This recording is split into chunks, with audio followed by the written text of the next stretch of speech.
Tiniyak ng AFP na walang namumuong destabilization laban sa gobyerno kahit pa naka-red alert sila dahil sa mga kilos protesta kontra katiwalian.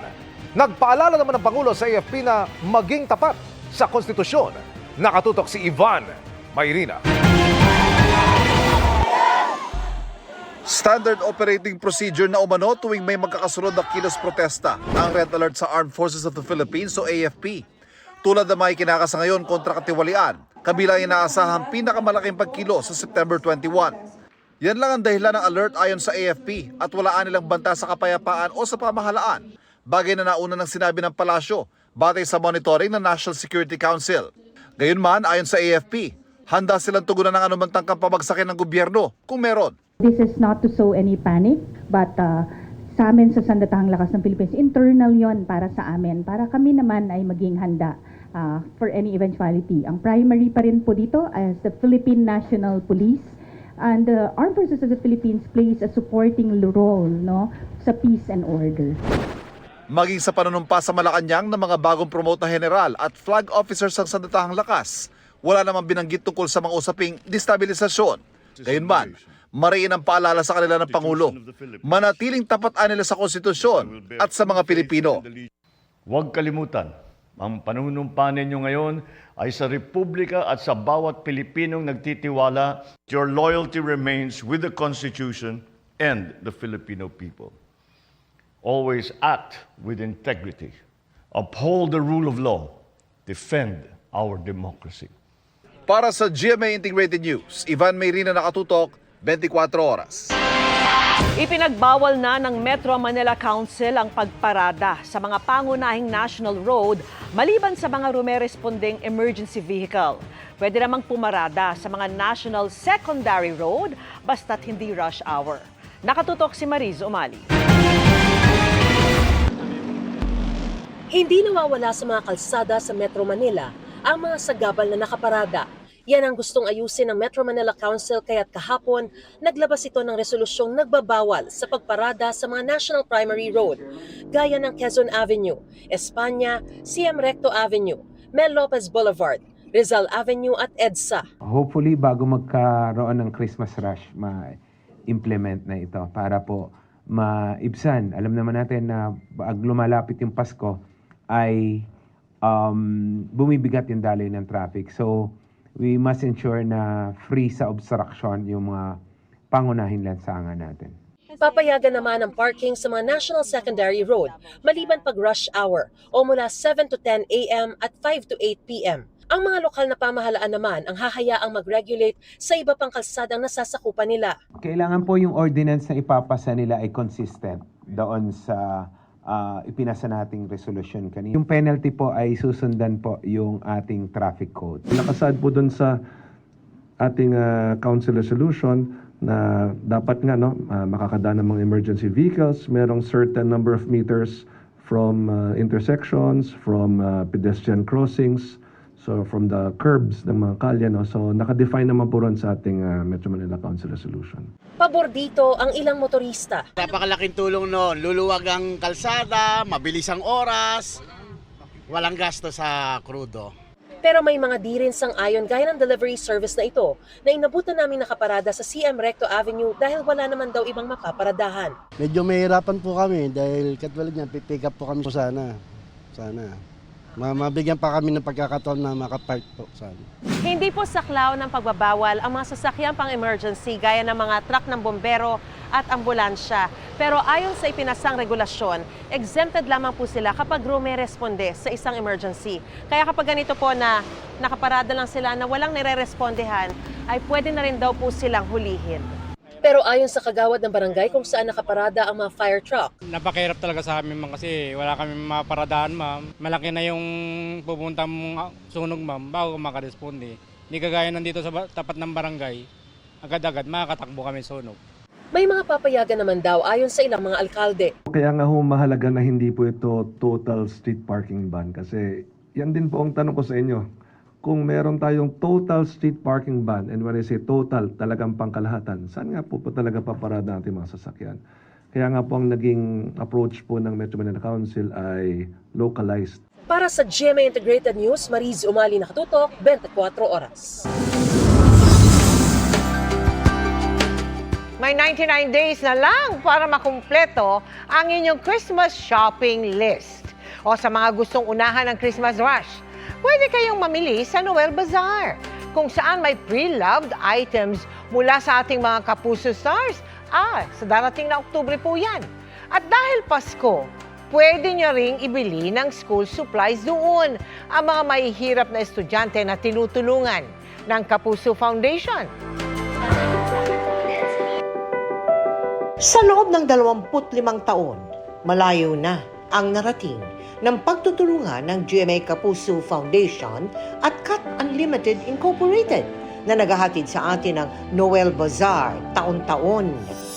Maraming silid-aralan na ang ating naipatayo. Hindi na rin kailangang magtiis ang mga mag-aaral na walang maayos na gamit sa eskwela. At nabigyan ng bagong pag-asa ang mga batang lumalaban sa cancer. Dahil yan sa umaapaw na suporta ng mga kapuso. Sa mga beneficiaries po ng Kapuso Foundation, kayo po ang aming inspirasyon. At ngayong 2025, ihanda na ang inyong shopping bags dahil muling magbubukas ang Noel Bazaar sa Philinvest Alabang. Simula October 17 hanggang 19 kung saan magbebenta ang GMA Kapuso Foundation ng kumpletong gamit pang eskwela na nagkakahalaga ng 350 pesos. Ang lahat ng school supplies na inyong mabibili ay malaking tulong sa pagtupad ng pangarap ng mga mag-aaral. Pwede nyo na ring i-mine ang pre-loved items ng mga Kapuso personalities sa Celebrity Ukay-Ukay sa Okada, Manila at World Trade Center. Gaya ng mga OOTD nina Sofia Pablo at Allen Ansay. Itong jacket na to parang nagamit ko to 3 beses pa lang sa mga mo shows namin. And talagang madali siyang bagayan. Yung GMA Kapuso Foundation, ang dami nilang proof talaga na hindi lang napupunta sa wala yung mga nagdo-donate. Talagang nakikita natin kung ano yung nagiging bungan. Kaya tara na mga kapuso, nakapag-shopping ka na, nakatulong ka pa. Sa mga nais makiisa sa aming mga projects, maaari po kayo magdeposito sa aming mga bank account o magpadala sa Cebuana Luwalier. Pwede ring online via GCash, Shopee, Lazada at Globe Rewards. Magandang gabi mga kapuso. Ako po ang inyong Kuya Kim na magbibigay sa inyo ng trivia sa likod ng mga trending na balita. Nahuli kami sa Mexico kung paano ang isang napakalaking delivery truck nilamon ng isa raw sinkhole. Sa videong ito nakuha sa Mexico City sa Mexico, makikita ang isang delivery truck na tila nabablahaw sa isang uka sa kalsada. Ilang sandali pa.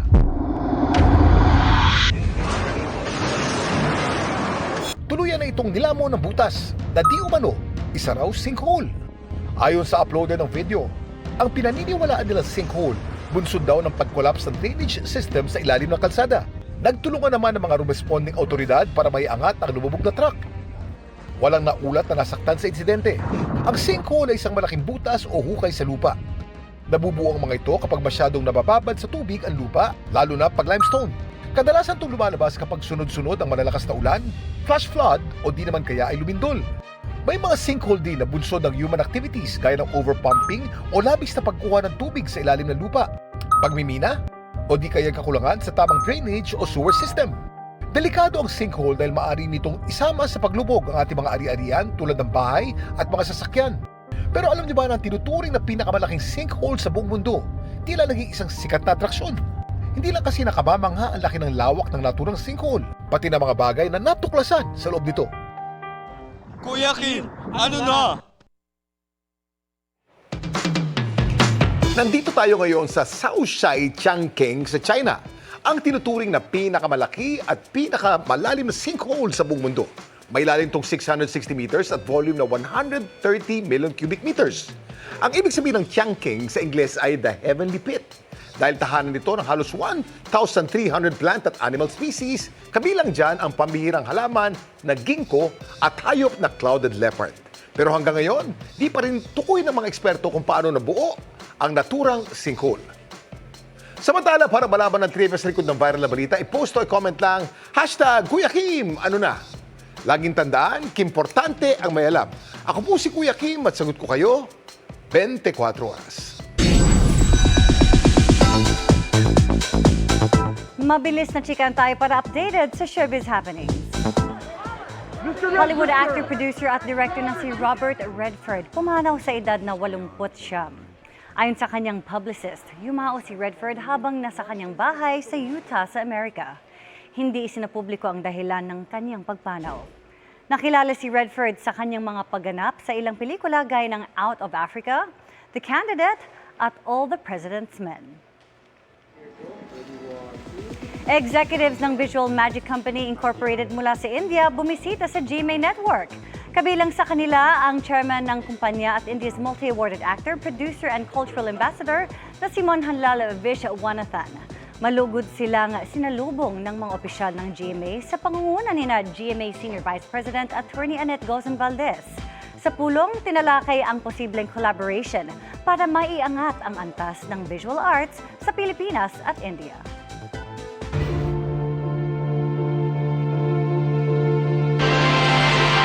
Pare-pareho ang ilan sa mga board director ng 7 o 8 sa 15 kontraktor na pinangalanan ng Pangulo na naka-corner ng mga flood control project.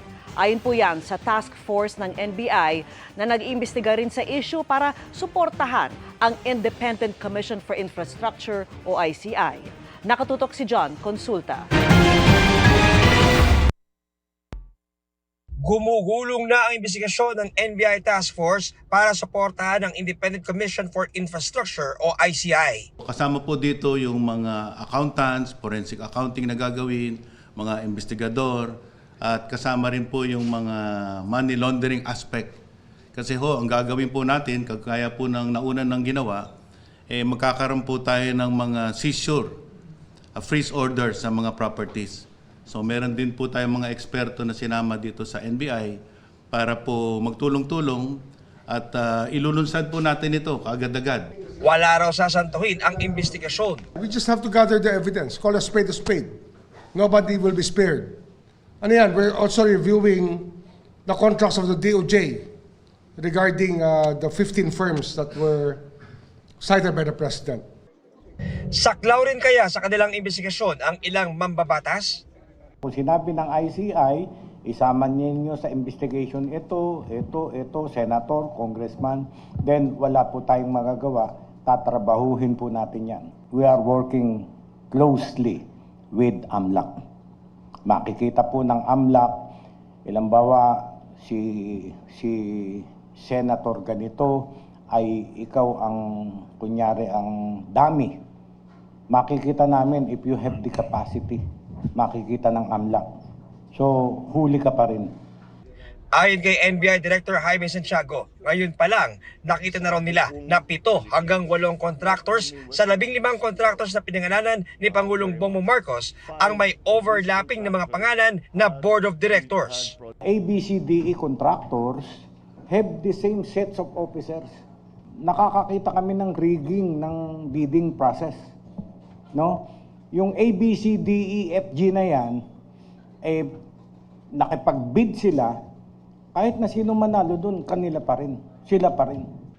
Umiikot na rin daw ngayon ang mga NBI agents na may kasamang engineers sa mga proyektong substandard at nawawala o ghost projects, partikular sa probinsya ng Mindoro at Bulacan. Ayon pa kay Santiago, kasama sa mga iimbestigahan din nila ay ang itinatayong NBI building sa Taft Avenue na nagkakahalaga ng 2.4 billion pesos matapos madiskubre na nanalo sa bidding ay parehong pagmamay-ari ng mga diskaya. Imbestigahan namin mabuti. Ano ba ito? Baka hindi magawa yung building namin, baka kulang-kulang yung substandard yung bakal. Nandun kami, lumindol, bumagsak yung building namin. Ngayon ko lang nalaman yan, that the Discayas were part of it. Very close to home.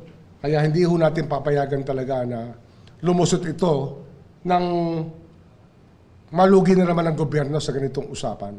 Kaya titingnan natin progress billing, titingnan natin yung contract, and we will talk to them. Kung sino ang kausap nila, kung sila yung hinahinga ng pera tungkol sa isyong to. Isusubiti raw ng task force ngayong araw sa DOJ ang kanilang initial report. Para sa GMA Integrated News, John Consulta, nakatutok 24 oras. Nakipagpulong si Vice President Sara Duterte sa mga senador na bahagi ng Duterte Bloc. Nakatutok si Mav Gonzales. Binisita ni Vice President Sara Duterte ang mga miyembro ng Duterte Bloc sa Senado kaninang hapon, pero hindi pa malinaw kung ano ang pakay nito. Bandang 1:30 ng hapon dumating ang bise. Sinalubong siya ni Senador Bongo. Mamaya na kasi may flight ako tapos kailangan ko kausapin si Senator Marcoleta. About what VP lang po ng meeting? Ikwento ko mamaya. Usapin na kami. Agad umakyat ang bise sa tanggapan ni Senador Rodante Marcoleta at tumagal ng halos 1 oras ang pulong nila. Sumama sa kwarto si Nago at Senador Bato de la Rosa pero agad din silang lumabas. Wala naman po, kumustahan lang po. Kumustahan, pero ngayon? Hindi, one-on-one lang po sila. Hindi po ako kasama sa meeting nila. Sila lang po nag-uusap. Since pumasok ko kanina, sinamahan ko siya, sinalubong ko. Kung may panahon pa, gusto raw sanang makausap ni Go ang bise para kamustahin ang kondisyon ni dating Pangulong Rodrigo Duterte. Wala naman po, nangumusta lang naman po ako sa kanya. Hindi pa, yun nga ang gusto ko rin pong tanongin, no, kumusta na po si Tatay Digong. Mas nakakausap naman po niya kasi hindi naman po kami yung immediate family na pwedeng tumawag at makipag-usap sa kanya. Yun naman po ang isa sa aking concern talaga noon pa. Pagkatapos ng pulong kay Marcoleta, lumipat ang bise sa opisina ni De La Rosa at doon niya nakausap din si Nago at Senador Amy Marcos. Kwentuhan lang. Hindi na nagpaunlak ng panayam ang bise pagkatapos ng mga pulong niya. Yes. Sandali boarding na kasi yung flight ko, tapos nag-promise ako na magsasalita ako ngayon. Kaso boarding na yung flight ko. So, babalik naman ako bukas. May puntahan lang ako sa Sultan Kudarat.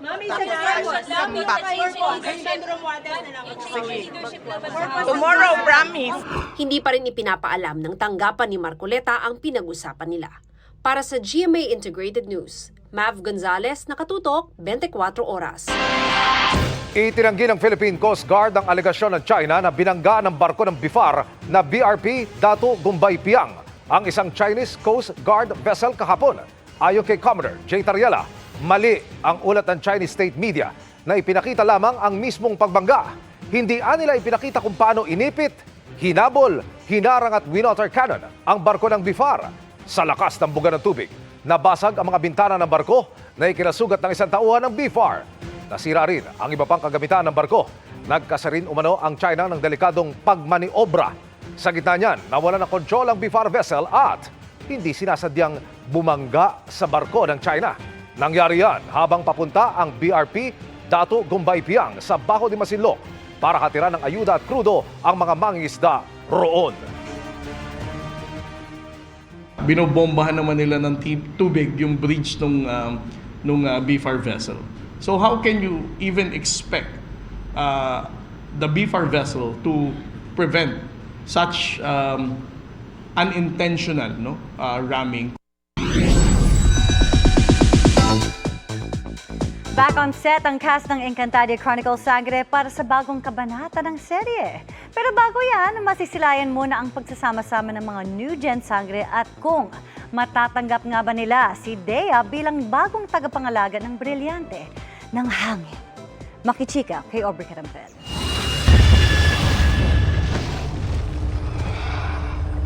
The wait is finally over. Kumpleto na ang 4 na mga bagong tagapangalaga ng mga brilyante. At pinili ng mga sagisag nito ang pagsasama ni Natera, Flamara, Adamus at Dea. Pinakahihintay na moment ng Encantadex at sumusubaybay sa Encantadia Chronicles Sangre. We are very grateful kasi kahit ano man ang mangyari, sinundan po talaga nila yung kwento. At hanggang ngayon ay mas lalo na silang nakakapit. Kinakabahan din kami, syempre, at masaya din dahil alam namin yung sa isa't isa kung ano yung pagdaanan namin.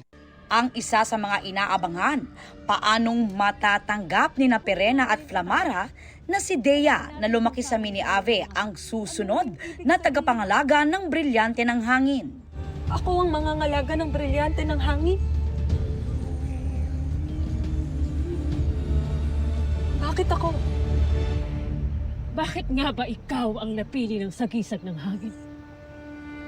Kayong ikaw ay galing sa lahi ng mga Vidalhe.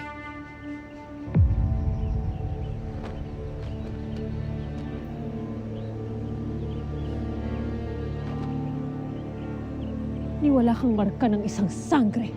Hindi ko rin naman masisisi yung mga sangre. Kasi syempre si Dea galing siya sa mga kalaban.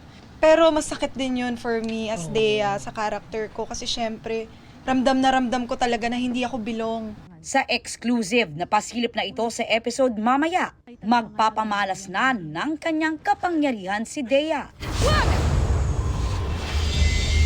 May kapangyarihang kang pasunurin ng hangin. Salamat, Dea. Avisala Eshma, niligtas mo kami. Matanggap na kaya siya ni Pirena? Magsisimula ng inyong pagsasanay. Maging ikaw ay sasama rin. Biro pa ni Angel Guardian, dito raw sa Encantadia, tila masungit daw sa kanya si Ashti Pirena Glyza de Castro na nakasama naman niya sa Running Man Philippines as Boss G. Boss G love ko, si Pirena medyo Pero masaya tong linggong to. Magsisimula pa nga lang daw ang adventure ng mga bagong sangre para iligtas ang Encantadia. Pero may exciting announcement na raw sila. Kami po ay back on set na ngayon dahil we are very grateful. Dahil po sa pagmamahal po sa amin ng mga Encantadix, ang Encantadia Chronicles po ay may bagong yugto. Mas naengganyo kaming mas maging creative, mas naengganyo kami na mas paghusayan at mas gandahan pa. Kasi alam namin na merong mga manonood ang mga nakatutok at nakaabang. Aubrey Carampel, updated sa Showbiz Happenings. And that's my chika this Wednesday night. Ako po si Pirena. Ay, sorry, hindi pala. Ako si Iya Arellano. Miss Vicky Emil. Thank you, Pirena. Ay, Iya. Salamat, Iya. At yan ang mga balita ngayong Miyerkules. 79 na araw na lang. Hala, Pasko na! Ako po si Mel Tiangco. Ako naman po si Vicky Morales para sa mas malaking misyon. Para sa mas malawak na paglilingkod sa bayan, ako po si Emil Sumangil. Mula sa GMA Integrated News, ang News Authority ng Pilipino. Nakatuto kami 24 oras.